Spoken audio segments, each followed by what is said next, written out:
け物だぞありゃ。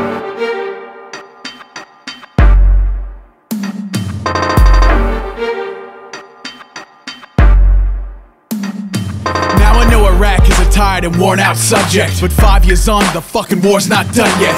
Guess there's lots to gain when Mesopotamian sunsets, but profits won't stop till Iranian bloodlets. Guantanameras and Copacabanas, it's like Cuba before Fidel took hold of Havana, before Fredo gave Johnny Ola the tip-off, before Mikey took the dance floor for the kiss-off. Like Raw, some people think they'll live forever, but in these lanes, some things just may give whatever.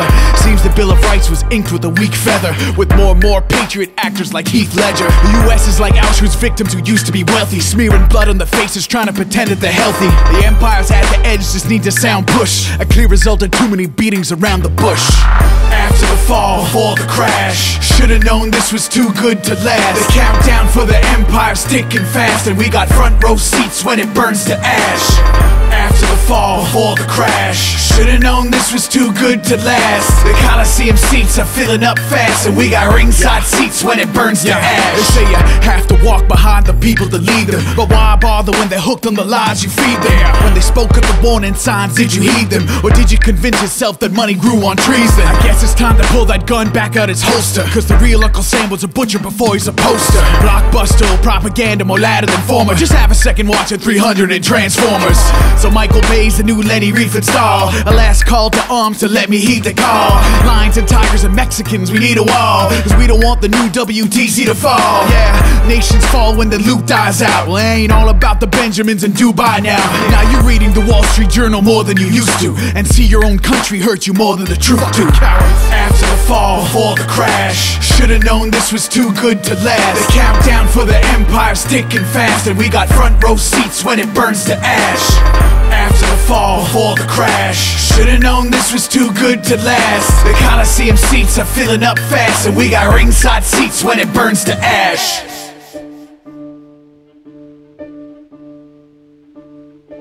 Hello you fuckers out there in Annie Slayd land. It's the part of the record where Twin Lizard gets the reins again.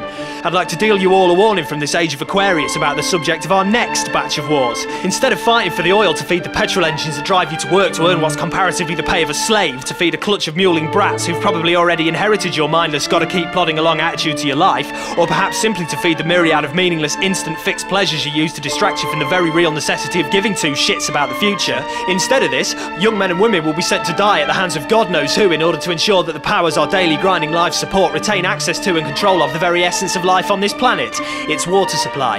You see, what with only 1/2% of the planet's water classified as drinkable, and with our tendency as a species, frankly, to shit where we eat, or more precisely, to pump shit where we drink, it's almost certain that in not very many years at all, people in our ever so civilized first world are going to be swelling the ranks of the 5 million or so who die for want of clean water every year. In fact, many scientists, and I mean by scientists the ones who do genuine unbiased research on genuine problems as opposed to the traitorous fuckstains who take money from those entities with vested interest to produce data which supports the most profitable conclusions, many scientists already believe, what with one thing and another, that we're already well into the next mass extinction of life on this planet. There's an ironic side to this, of course, and that's the fact that until recently I've washed cars for a living.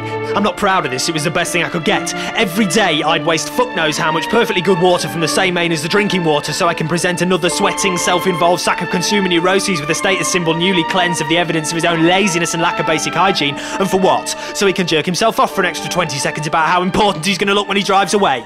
Think, just for a moment, we don't need this treatment. It's not an essential part of the service, it's a fucking waste of precious resources to massage your ego. You have to protest, you have to stop this, the companies don't care. If I placed a human skull on the dash instead of an air freshener, would that make you think? The question isn't what we can do any longer, but how much each person can do without. I don't want to have to write lyrics by candlelight because the electricity needs to be used to desalinate seawater for the car washes of the future.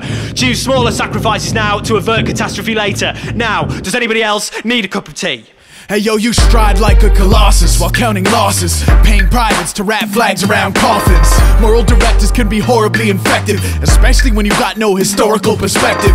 Land of the free, they gotta wanna be a part of it. That's what the Romans thought about the ancient Parthians. But when they defeated the armies of Crassus and Carhide, they used a severed head as a prop while performing the Bacchae. There's a touch of irony in decapitation when you apply it to your present day or occupation. You were built on slaving, on sweatshop labor, went from world liberators to alien invaders. invaders. Now just because Obama's in don't mean the drama ends. You can't just wipe clean this blitzkrieg of promises. You felt weapons of mass destruction with no explosion. Once the West was won and now it's time to fold them. After the fall, before the crash, should've known this was too good to last. The countdown for the empire's ticking fast, and we got front row seats when it burns to ash. After the fall, before the crash, should've known this was too good to last. The Coliseum seats are filling up fast, and we got ringside seats when it burns to ash.